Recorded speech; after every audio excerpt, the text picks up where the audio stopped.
So let's do the overview of the Street Team app. And then we will, again, as if we were going to go straight through and do a qualification or an enrollment.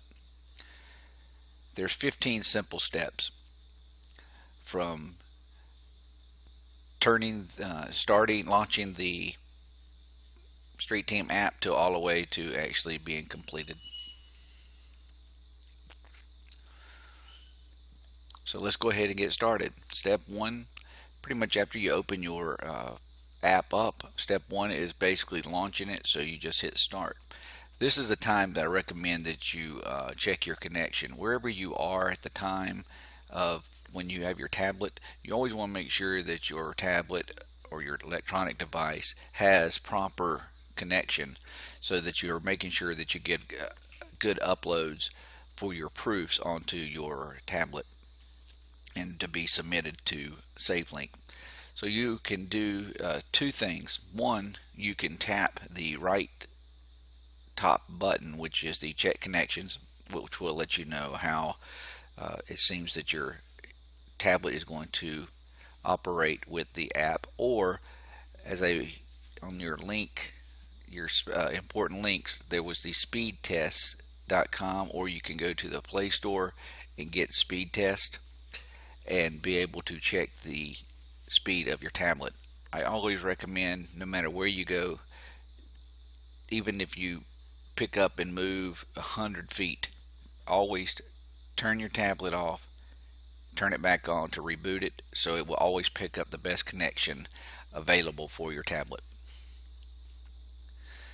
So once you do that, then step two is entering your username and your password, which you will be provided by your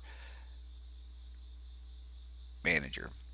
Notice up here along the top of the slides, it will indicate where you are in the process. Again, these are the first, this is a step 2 and 3 on this page here.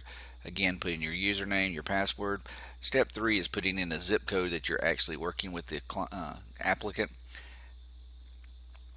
The zip code that you put in here must be the zip code where the applicant is going to give you an address of where they live, the physical address that they live. Because if you don't get this correct, you go to the next page and they give you a different zip code, you'll have to come back to this page and then start over. Also, if you have a applicant that's using Medicaid, where it says member ID, this is where you would put the Medicaid number, and that's only if you're using Medicaid. So therefore, any other qualification program, there's no need to worry about it. But for member ID, if they are applying with Medicaid, that's where you place that number. All right, this is where probably the most important part and the most detailed will be required on your application. This is called the personal information page. This is step 4, and this is where you're going to put in their name, their address, their birth date, and their last four of their social. And why this is so important is because there's little details here in the how you and what you put in actually for their name. Typically, they'll always say put in their legal first and last name, which is true.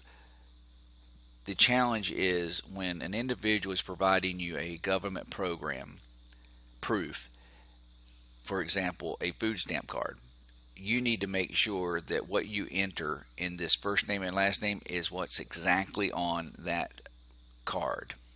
Now, their name, if they normally spell it John, John, and that's on their ID, but JON is what is on their food stamp card, then you would put what's on the food stamp card. Put on exactly how it matches your or their qualification proof.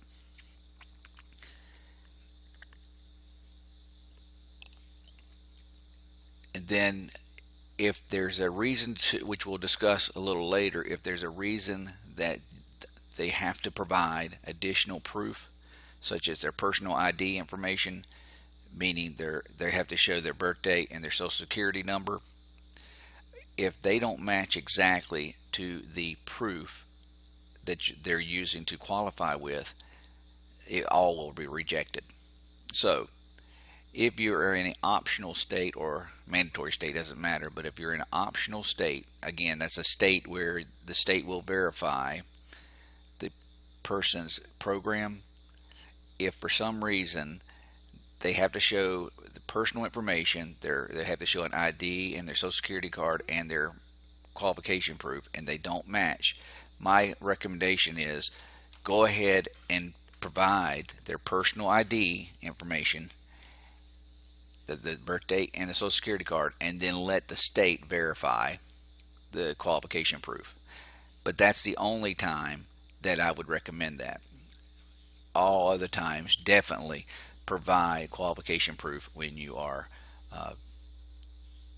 helping an individual apply.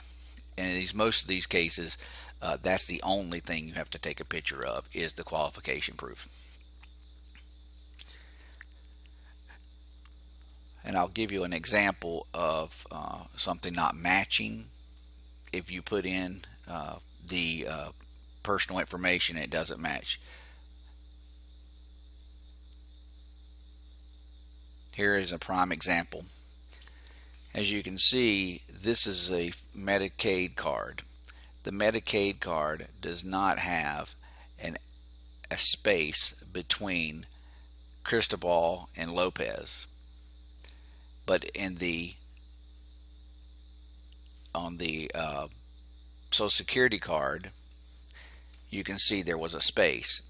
If those two do not match, then you would let the Medicaid go to the state for certification. If you don't have a state certification process, then you are pretty much out of luck for your customer, because unless they get a different proof, it will get rejected.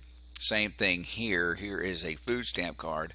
Again, two last names, no space in between Gonzalez and Cruz, but it is on the Social Security card. Therefore, these two don't match, and if that was the case, that would get rejected.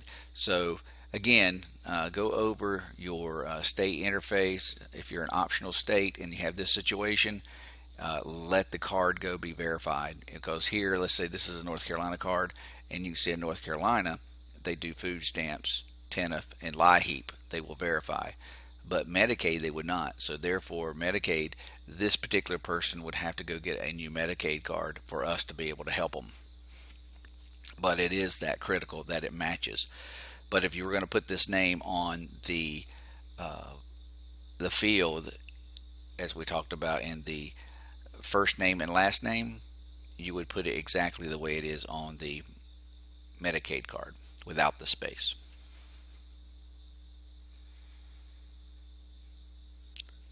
Continuing to talk about this field, you would then always make sure that when you're putting in the person's address, you put in a physical address. So if they live in a shelter per se, you would put the shelter's address, and if they get their mail delivered to P.O. Box, then you may put it in the alternate shipping address. If you ever have a challenge where this address is the main address is coming up as if it's not a real address, we'll talk about how you go about that. But you would still put the address up here. That's even though it's saying it's not valid, but you would always have to put an alternate shipping address if that's the case. So we'll discuss that a little bit more. But just remember this: it always has to be a physical address to have a customer to be able to get their phone, because if they cannot register to a P.O. box. Extremely important, and this does happen because some people have good hearts and they really want to help the people out there that are in need. But an agent should never, never, never, never have a Safelink wireless phone shipped to an address associated with their own name. If so, Safelink will immediately terminate the username promo code and in the future relationships with the agent. So they will never work with you again. They will immediately have you your code, and there's nothing we can do. So therefore, make sure you never have anything shipped to your personal address. At the bottom of this personal information, we would like for you to capture, go ahead and ask them for the applicant's last name, oh, excuse me, their email address and their alternate phone number if they have another phone number. If they have a phone number and you do get a capture their phone number, you do need to check the box for the privacy aspect of this, the privacy law. But other than that, you don't check this box, and if they don't give you a phone number, especially if it's unless it's a landline. And then, and the important note here is to go ahead and capture their email address. So we will talk about in the next video, we will discuss validation rules. So when you put in the information, the personal information for the customer, if there's immediate validation or checking the data with 3 different databases to see if the information is accurate. But we'll discuss that in video 2, because when we talk about video 2, that's where we were talking about the challenges of validations, and there's 5 situations. Basically, there are 5 situations that come up where you would have to do a little additional information, but right for this video we're just going straight through. So once you put the information in step 4, if there's going to be any exceptions, it's going to come up there. And then what you're going to do is you would fix that in between step 10 and step 11, where you would take photos, where you would take pictures of additional proof. Alright, now step 5, once you put the personal information in, it goes straight through, then you check a plan. But due to the current plan being a promotion, you don't choose, it's defaulted. It's defaulted to the 350-minute plan, but right now for the first 4 months they will get 500 minutes of talk time, and their basic program will be 350. So the first 4 months they will get 500 minutes of talk, and then once that is over, after the 4 months, it will drop to 350 minutes of talk. But both plans, it's unlimited text. So from the beginning to the end, they will always have unlimited text. It's just that they'll have 500 talk minutes the first 4 months, and then they will have 350 minutes of talk after that as the standard plan. In Florida, New York, and Texas, it's actually 5 months opposed to the 4 months. 4 months for everybody else, 5 months of 500 minutes for Florida, New York, and Texas. And step 6 is just verifying and certifying that the 200 or the plan was chosen, but again, it's default, so there's nothing much to do except hit the green and continue to move forward. Hopefully, again, this is coming familiar to you. The next screen, which is going to be is where you choose how you're going to qualify, is choosing if you're going to qualify with a government plan. Are you going to do it by income or by being a parent or guardian of a minor with a plan or with a government program? So here's the 3 different ways, as we discussed in the more so in the introduction. So that being said, we'll move forward. So each one of these, as we discussed, how you qualify, you will tap whichever one you're going to be qualifying with, or your customer is going to be qualifying with. So if it's government program, you make sure you tap the top one, and therefore qualification comes up, and all the government programs are listed here. No matter how many programs that they are a part of, you can check every one of them off. You could provide proof for every one of them or just one of them, but the one thing you do need to make sure, especially if you're in a state where it's not either it's not an optional state where the state will certify, you need to make sure whichever one you check off, you take the picture of. So if you checked off Medicaid and you took a picture of food stamp card, therefore it would be rejected. So always make sure you photograph the proper one. And just remember, Medicaid is a qualifying program. Medicare is not. It's very important that you keep that reminded of that, because many people do try to use Medicare, and unfortunately Medicare is not. The second opportunity again to qualify is with income, which we discussed previously. Once you choose that, depending what state you're in, it knows what state you're in. It knows if you're 135% or if it's 150% of the poverty guideline. And again, just listed here are the different ways that you can, what you can provide far as proof for the income. The 4 months of consecutive pay stubs last year, any type of tax return for last year, last year's W-2, and then, as I mentioned about the letter from the Social Security Agency stating the benefits that a senior citizen may be getting. They have a benefit letter. That happens probably to be the best letter to use.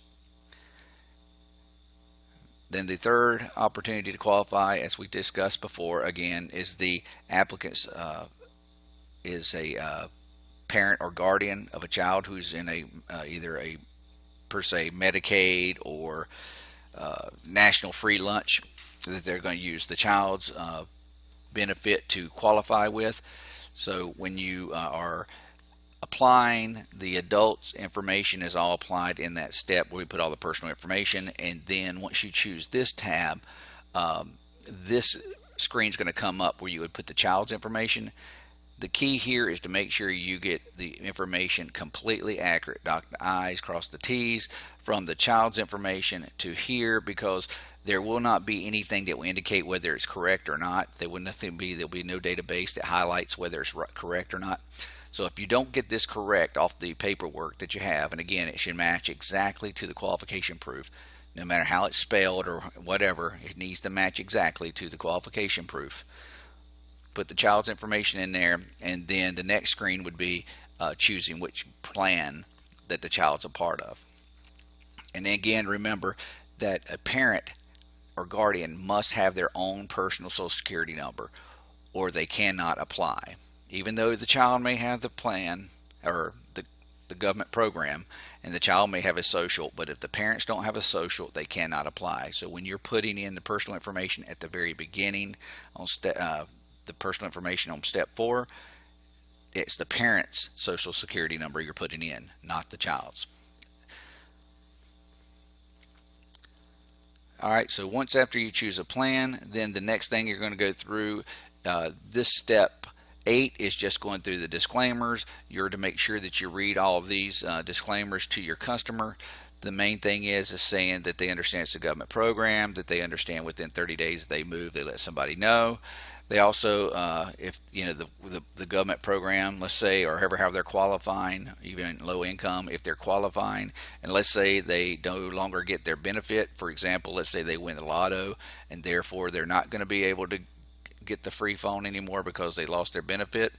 My recommendation to them is to get rid of the phone and let the people know, and then move to a cave if you won the lotto.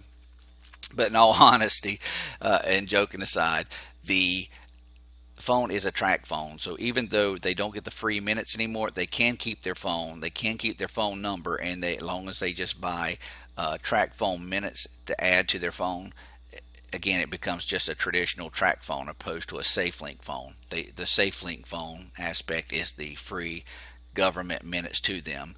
So therefore, if they no longer have their benefit, it's just a regular phone. And also, just make sure you can read all through this. But again, the last one is that they are certifying that Safelink is going to be their provider for their Lifeline benefit. All right, step 9, 10. Basically, you're just checking through there. It's basically they're confirming their signature is electronic signature, confirming it, then submitting it, and then you're done with the application. That was a application, and that actually goes very quickly because everything is just basically filling out, clicking buttons, and of course type in information in a personal screen. All right. Once now you're finished with the application, you come up to how you're going to do proofs. And how we mean doing proofs is how are they providing and saying how they qualify for the program. Are they providing a government program like a food stamp card or a Medicaid card, or they're doing it by income, or maybe they're not going to submit a proof at all because they're an optional state, or they don't have it with them right now and they're going to come back. So right now, just so you either go no proof, or you go to submit a proof. And the only reason you wouldn't submit no proof scenarios if it's a mandatory state, but then you wouldn't even have an option to take a proof. If they're whitelisted, which is pre-qualified, which sometimes happens where individuals may be part of a HMO that has already been reported to Safelink as being that the participant is already qualified. So sometimes they'll just pop up and say there's no need to provide a proof. They're pre-qualified. An optional state, as we've discussed, may be a reason that you would take no proof, or the customer just doesn't have them with them at the time and they're going to bring it back a little bit later. Alright, so let's talk about uploading proofs. There are 4 different types of proofs. There's the qualification proofs, which is the only thing we've really discussed, is the Medicaid, food stamps, income, etc. The other proofs, which we will discuss in more so in video 2, is the Social Security, date of birth, and address proof. But those are only required. There's only if it's requested by the Street Team app, which is not always when you're helping a customer. So just as we mentioned before, we're just going straight through the other 3 proofs we will discuss in video 2. So let's talk about taking photos of the proofs. Alright, so you've gone through the whole application and now you come to step 11 and you click on take photo. Once you do that, your camera will come on and it will just look like any other time that you're going to take a picture with your device. So and then what we'll do is take photo of it and then upload it into your tablet to submit with your application. But before we do that, let's talk about setting our camera. Once you do this, you don't have to do it anymore. But the recommendation is open up your camera and go to your camera setting. Then set the. This is a description if you happen to have a blue tablet, but any tablet. No, excuse me, a Samsung tablet. But if you went through here and you went in and found your settings, just take it to the second lowest settings you can, because we don't want to make the quality not very good, but at the same time we don't want the files to be so heavy, so big that they have a hard time uploading. So recommend they go to the second to the lowest resolution so that you can have a smaller file size so it doesn't take as much to upload. So taking pictures, this is extremely important. When you are taking pictures of someone's qualification, you need to make sure that 1, you capture all 4 corners. If you cut a corner off, they'll reject your proof. 2, you want to make sure that the numbers are clear and can be read and are not blurry, or it'll be rejected. So if they cannot read it, it'll be rejected, and if you cut off a corner, that will be rejected. There's the 2 main most important aspects of taking a picture, of making sure that you capture the whole thing and the clarity is good. And here's a couple more examples of photos of different proofs. Again, making sure you catch all 4 corners, and then over here again making sure that you don't cut anything off and making sure that it's clear and not blurry. A couple other things. If you have a proof such as, let's say, this food stamp card, and it does have a name on it. All right, on a typical photo of a proof, if it's got everything on it, you only have to take a picture of the front. So for a food stamp card, all you have to do is take one picture, take the front of that card, and that's it. But if that card is missing the individual's name, what you would have to do is take a picture of the front, take a picture of the back with it signed, and any proof that has a place for a signature, it needs to be signed. Again, they will not accept that proof. It has not been signed. For example, the food stamp or the Medicaid above on this top photo where it says rejected, it will be rejected if there is not a signature there. If a signature is a location, if there's a field for a signature and it is not signed, they will not accept the proof. So when you're Now, back to this food stamp card, if it doesn't have a name on the front, you have to take a picture of the front, the back with the signature, and I recommend that you always have a fine tip Sharpie, and to make sure they sign it.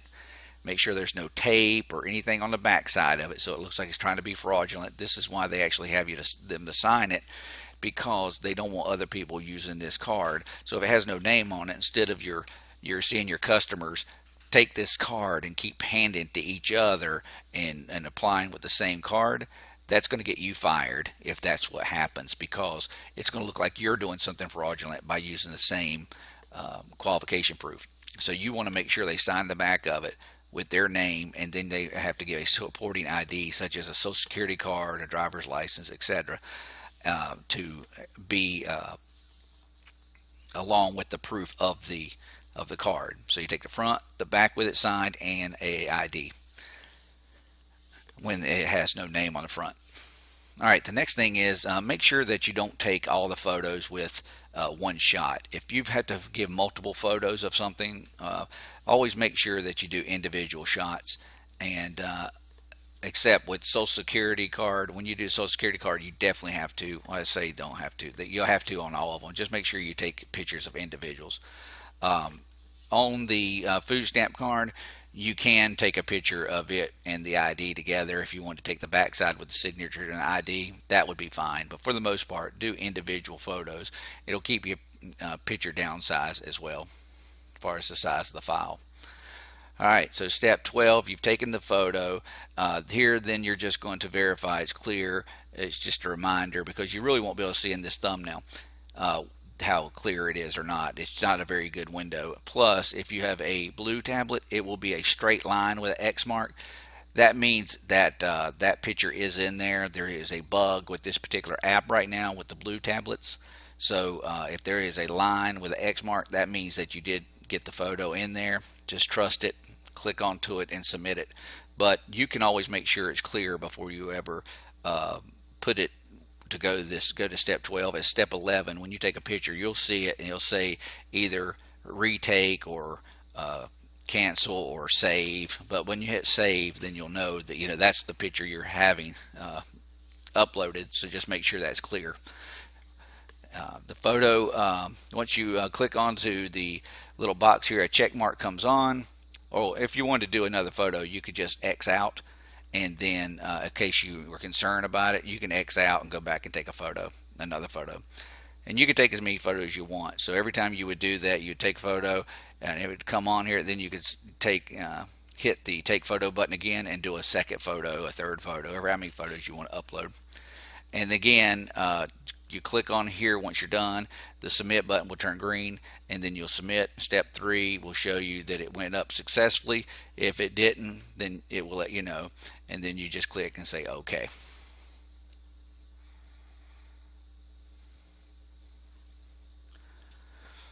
Step 14 again, and the 14, you're just going to click on the green button to say finished. Then you're completely done. This is where you would give the 1-800 number and the enrollment number, which is what we call an enrollment ID, to your customer. That's their enrollment ID, that that they're just their verification for their number, in case they had to call Safelink and use that number as a reference to this application. And then if they don't get their phone within 7-10 days, they could call, but typically that's not an issue. But if there is a challenge, if they're not getting their phone, they can call 1-800-SAFELINK and give them that number, and they'll be able to help them with customer service. Once you're completed that, then you hit finish, and then you're done. And that's the